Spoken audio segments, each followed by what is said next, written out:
You have tried everything: cutting calories, joining gyms, even expensive supplements. Meet Sarah. She was struggling, having tried endless diet trends and grueling cardio sessions. These methods used to help her lose weight, but something shifted during her menopausal years. I offered her an evidence-based solution. She followed my guidance for a year, and by the end of this video, you will see her transformation. I will also provide you with a realistic program and nutrition framework that you can actually implement. So grab your tea or coffee, and let me break down what actually works for your changing body. That extra weight around your midsection during menopause is worth understanding, not because of vanity, but because of what it means for your health.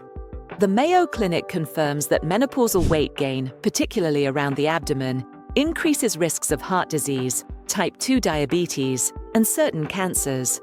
This shift is not your fault, and it is not about willpower. It is biology. During menopause, hormonal changes genuinely alter how your body stores fat. Declining estrogen causes your body to preferentially store fat in your abdominal area rather than your hips and thighs. Research shows women gain an average of 1 to 3 pounds per year during the menopausal transition. This happens even when diet and exercise remain constant because your metabolism is responding to hormonal signals, not calorie intake alone. The carbohydrate cravings many women experience during menopause are real and rooted in biology. As estrogen drops, your brain seeks alternative sources of serotonin regulation, making refined carbohydrates more appealing. This is not a character flaw. It is a neurochemical response to hormonal change. Understanding this difference is crucial because it means the solution is not punishment through restriction, but adaptation through strategy. Before diving into the exercises, understand that sustainable weight management during menopause requires working with your body, not against it.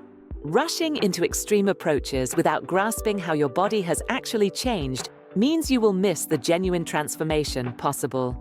This is not just another workout video. It is a realistic approach to reclaiming your health during this life transition. Take a deep breath, stay focused, and let me break down what the research actually shows. A critical fact many do not discuss is that your exercise approach may genuinely need to evolve. Not because cardio is bad, but because your recovery capacity has changed. Women over 50 often need more recovery time between intense sessions than younger women. This is not weakness. This is physiology. When you ignore this reality and continue with the same intensity as your 30s, your body stays in a prolonged, stressed state. This elevated stress does make it harder to lose weight, particularly from your midsection. The solution is not to abandon exercise entirely, but to include structured strength training alongside moderate cardiovascular activity.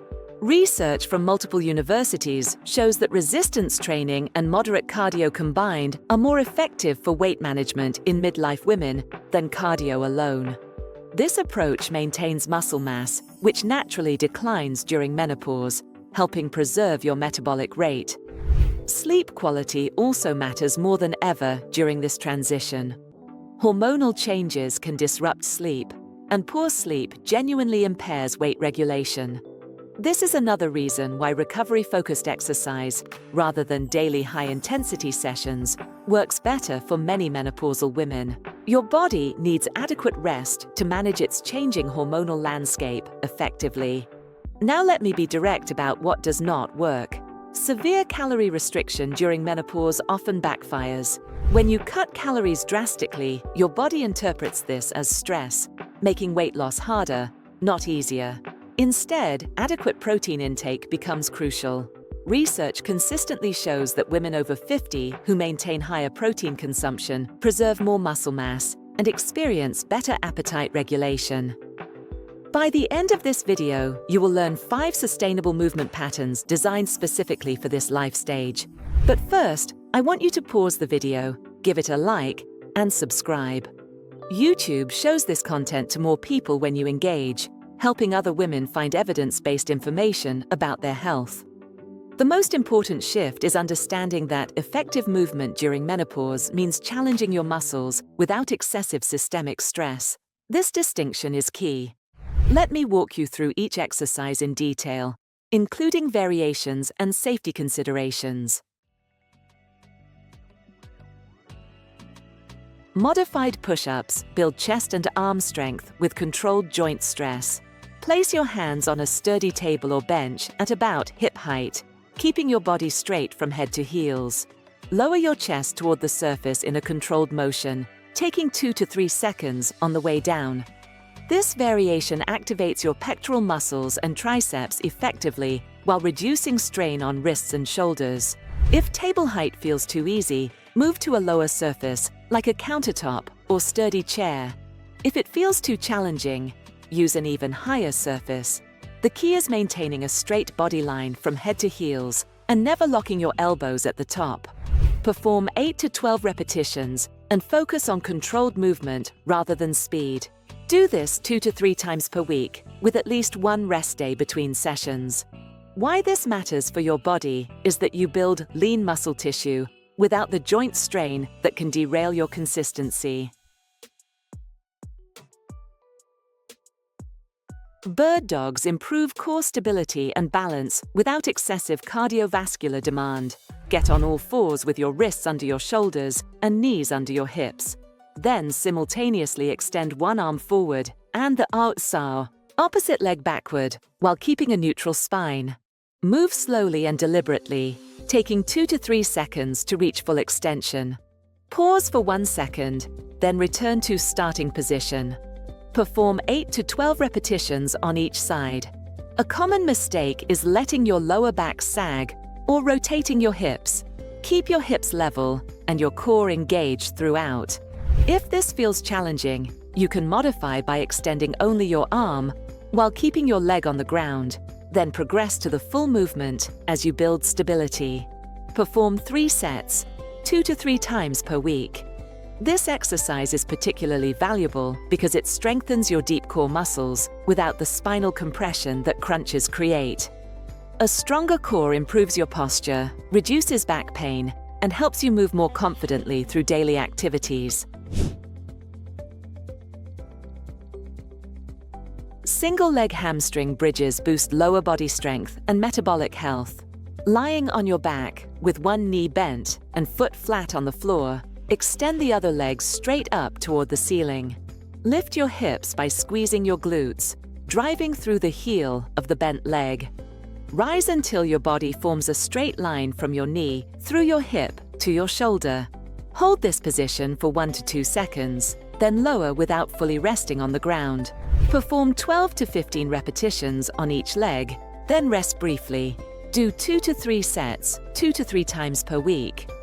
This variation increases muscle activation throughout your posterior chain, the muscles on the back of your body, while minimizing lower back strain. The unilateral loading, meaning working one side at a time, forces your stabilizer muscles to work harder, which boosts your metabolism. Many women report noticing improved posture and reduced lower back discomfort within 2 to 3 weeks of consistent practice. Wall sits create lower body strength through isometric work, meaning you hold a position rather than moving. Slide your back down a wall until your thighs are parallel to the floor, as if you are sitting in an invisible chair. Your feet should be about hip-width apart and positioned so your knees are directly over your ankles. Hold this position while engaging your quadriceps, glutes, and core. Start with 15 to 20-second holds and gradually increase duration as you build strength. Perform 2 to 3 sets, 2 to 3 times per week. Take a full minute of rest between sets to allow your muscles to recover slightly. If this feels too challenging initially, adjust your position so your knees are at a shallower angle, not as deeply bent. The key is maintaining proper alignment rather than maximum depth. This static hold builds lean muscle without the joint impact of repetitive movements. Wall sits are particularly effective for building bone density in your legs and hips, areas at risk during menopause. Seated torso rotations address core strength and mobility. Sit upright with your feet flat on the outside floor, hip width apart. Cross your arms in front of your chest or hold them behind your head. Rotate your rib cage side to side while keeping your hips and lower body stationary. Move slowly and deliberately, spending 2 to 3 seconds on each side. Perform 15 rotations to each side, then rest. Do 2 to 3 sets, 2 to 3 times per week. This movement targets your oblique muscles, which are important for maintaining functional strength and movement quality. Unlike twisting movements that strain your spine, the seated version with proper alignment protects your vertebrae while improving your rotational mobility. Many women find this exercise helps them move more freely in daily life, making activities like reaching for items or turning around easier and more comfortable. Now that you understand the exercises themselves, let me address the nutrition side, because movement alone is only half the equation. Adequate protein intake is genuinely foundational during menopause. Your body naturally loses muscle mass during this transition, a process called sarcopenia. This muscle loss accelerates your metabolic decline, making weight management increasingly difficult. Research consistently shows that women over 50 who consume 1.2 to 2.0 grams of protein per kilogram of body weight per day preserve significantly more muscle mass than those eating lower protein amounts. This translates to approximately 100 to 150 grams of protein daily for most women, depending on your body weight. Spread your protein throughout the day, rather than consuming it all in one meal. Include protein at breakfast, lunch, dinner, and consider a protein-containing snack.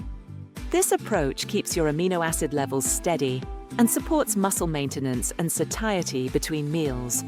Quality protein sources include fish, poultry, eggs, Greek yogurt, cottage cheese, legumes, and plant-based options like tofu and tempeh. Vary your sources to ensure you get a spectrum of micronutrients and amino acids your body needs. Carbohydrate management matters as well, but not in the restrictive way many assume. Your body still needs carbohydrates for energy, brain function, and hormonal regulation. The shift is choosing carbohydrates wisely. Focus on whole food sources like vegetables, fruits, legumes, and whole grains, rather than refined or processed carbohydrates. These whole food choices provide fiber, which supports satiety and blood sugar stability. Plus, they contain valuable micronutrients your changing body needs. Aim to fill half your plate with vegetables at lunch and dinner. This volume of vegetables provides nutrients and fiber while keeping total calorie intake reasonable without requiring you to feel deprived. Healthy fats are equally important, not the enemy many were taught to believe. Fat supports hormone production, nutrient absorption, and satiety. Include sources like olive oil, avocados, nuts, seeds, and fatty fish. These fats take longer to digest, which helps you feel satisfied after eating. Hydration often gets overlooked, but matters significantly during menopause. Adequate water intake supports metabolism, helps regulate body temperature during hot flashes, and supports cognitive function. Aim for half your body weight in ounces of water daily as a baseline, adjusting higher if you exercise or live in a hot climate. Beyond nutrition and exercise, sleep deserves attention as a pillar of weight management during menopause. Hormonal changes frequently disrupt sleep during this transition. Poor sleep impairs hunger hormone regulation, increases cravings for high-calorie foods, and reduces your body's ability to recover from exercise. Establish consistent sleep and wake times, even on weekends. Keep your bedroom cool and dark. Limit screen time at least 1 hour before bed. If hot flashes wake you during the night, keep a small fan nearby or use breathable bedding. Your sleep quality directly impacts your ability to manage weight successfully, so investing in better sleep is investing in your health. Sarah found success by shifting her focus from punishing workouts and restrictive eating to intelligent movement and nourishing food that honored her body's needs. She incorporated these 5 exercises 3 times per week on non-consecutive days, allowing proper recovery. She increased her protein intake gradually to 130 grams daily and focused on whole food carbohydrates and healthy fats. She prioritized sleep, aiming for 7 to 9 hours nightly. She not only saw her waistline begin to shift over time, but also felt more energetic, slept better, and experienced reduced hot flashes and mood swings. Her story reflects what happens when you stop fighting your body and start working with it. The transformation available to you during menopause is real, but it requires letting go of strategies designed for a younger body. Your body during this transition is not broken. It is different, and that difference requires a different approach. Consistency matters far more than perfection. Sustainable progress comes from approaches you can actually maintain long-term, not from short-term extreme measures. Start where you are, even if that means modifying the exercises or adjusting your nutrition gradually. Build momentum through small wins rather than trying to overhaul everything at once. This approach is far more likely to stick. I put significant effort into this content. If you find it valuable, please like, subscribe, and leave a comment sharing which aspect resonated with you. This helps reach more women seeking honest, science-based information about their health during this transition. By doing this, you help others discover an approach rooted in evidence rather than marketing hype. If you want to explore a detailed nutrition framework that actually supports metabolic health during menopause, check out the video linked on your screen. That content dives deep into realistic eating strategies that work with your body, not against it. Your health during menopause is absolutely worth the investment of time and attention you are giving it.